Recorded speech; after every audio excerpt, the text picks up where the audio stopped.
कांग्रेस अध्यक्ष मल्लिकार्जुन खड़गे ने सोमवार को विपक्षी इंडिया गठबंधन के लिए डिनर पार्टी का आयोजन किया। इस दौरान बिहार में कुछ ही महीना बाद होने वाले विधानसभा चुनाव के लिए रणनीति बनाने के संकेत साफ दिखने लगे। संसद भवन से चुनाव आयोग तक विरोध मार्च के बाद होटल ताज पैलेस में आयोजित इस डिनर में न कांग्रेस के साथ साथ समाजवादी पार्टी, आरजेडी, शिवसेना, उद्धव गुट, डीएमके और यहां तक कि आम आदमी पार्टी के नेता भी शामिल हुए।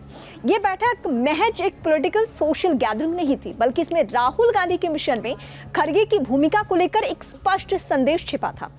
दलित वोट बैंक को साधना और बिहार जैसे जातिगत समीकरण वाले राज्यों में विपक्षी एकजुटता को मजबूती देना।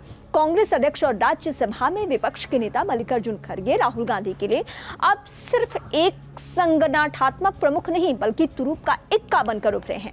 राहुल गांधी इंदिरा गांधी की उस राजनीतिक शैली को दोहराने की कोशिश में है जिसमें दलितों और सवर्णों को साथ लेकर चुनावी समीकरण साधा जाता था। बिहार जैसे राज्य में जहां जातीय आधार पर वोटिंग पैटर्न मजबूत है, वहां खड़गे का दलित चेहरा कांग्रेस और इंडिया गठबंधन को अतिरिक्त बढ़त दिला सकता है। हाल ही में राहुल गांधी ने कई मौकों पर खड़गे का बचाव करते हुए दलित कार्ड खेला है। यहाँ तक कि उनकी भाषाई गलतियों को भी राजनीतिक हमलों से बचाने के लिए तर्क दिया गया कि दलित नेतृत्व पर सवाल उठाना असल में सामाजिक प्रतिनिधित्व पर सवाल उठाना है। ये संदेश खासकर उत्तर भारत के ग्रामीण और दलित बहुल क्षेत्रों में कांग्रेस की छवि को मजबूती देने का प्रयास है। इंडिया गठबंधन का मौजूदा विरोध अभियान बिहार में मतदाता सूची के विशेष गहन पुनरीक्षण, एसआईआर और कथित वोट चोरी मॉडल को लेकर है।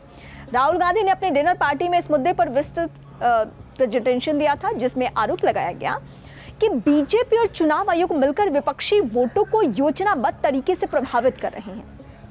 उन्होंने इससे वोट चोरी की संज्ञा दी थी। मल्लिकार्जुन खड़गे इस अभियान का चेहरा बनकर दलितों, पिछड़ों और अल्पसंख्यकों के बीच ये संदेश ले जा रहे हैं कि चुनावी प्रक्रिया से उन्हें वंचित रखने की कोशिश हो रही है। डिनर में शरद पवार, सोनिया गांधी, अखिलेश यादव, डिंपल यादव, जया बच्चन, मीसा भारती, संजय राउत, प्रियंका गांधी वाड्रा जैसे नेताओं की मौजूदगी ने साफ किया कि विपक्ष 2024 के लोकसभा चुनाव के बाद भी अपने नेटवर्क को सक्रिय रखना चाहता है। आम आदमी पार्टी के संजय सिंह और संदीप पाठक की उपस्थिति ये संकेत दे रही है कि इंडिया के दायरे को लचीला रखकर मुद्दा आधारित एकजुटता को प्राथमिकता दी जाएगी।